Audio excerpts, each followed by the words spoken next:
நம்மாழ்வார் ஐயா சொன்ன மாதிரி தண்ணியை வந்து நிலத்துல தேடாம வானத்திலேருந்து தேடுவோம் அப்படிங்கிறத ஏற்ற மாதிரி இப்போ நாங்கள் வானத்திலேருந்து தேடி தண்ணியை சேர்க்கறதுக்கான முயற்சிகள்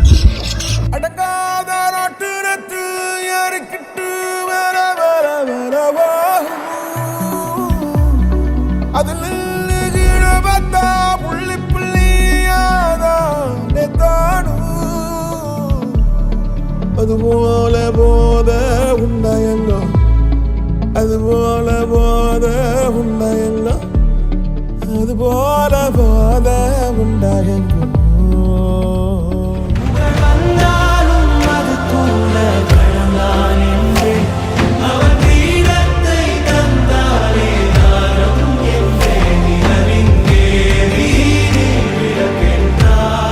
இது போன வருஷம், இது இந்த வருஷம் அடையாளமே தெரியாம மாறி இருக்குல்ல.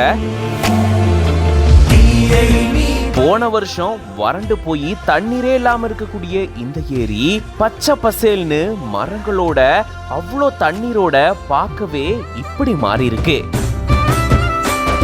நிமல் ராகவன் அப்படின்றவரு இத பகிர்ந்திருக்காரு. இயற்கை சார்ந்து நிறைய செயல்பாடுகள்ல ஈடுபட்டு வரக்கூடிய இவரும் இவருடைய குழுவினரும் இந்த இடத்தை இவ்வளோ அழகா பசுமையான ஒரு இடமா மாத்திருக்காங்க.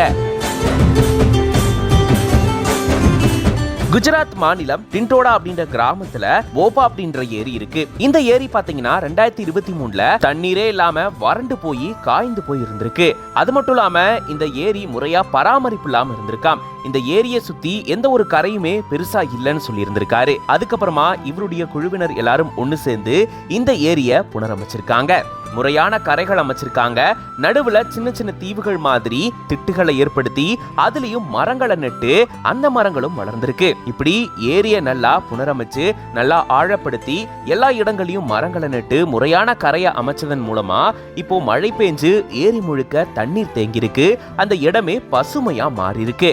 இது இவங்களோட 150வது ப்ராஜெக்ட் தான். அகமதாபாத்ல இருக்கக்கூடிய ஜேட்ஸ் ப்ளூ ஜேட் எர்த் அப்படின்ற அமைப்புக்காக இவங்க இதை செஞ்சிருக்காங்களா.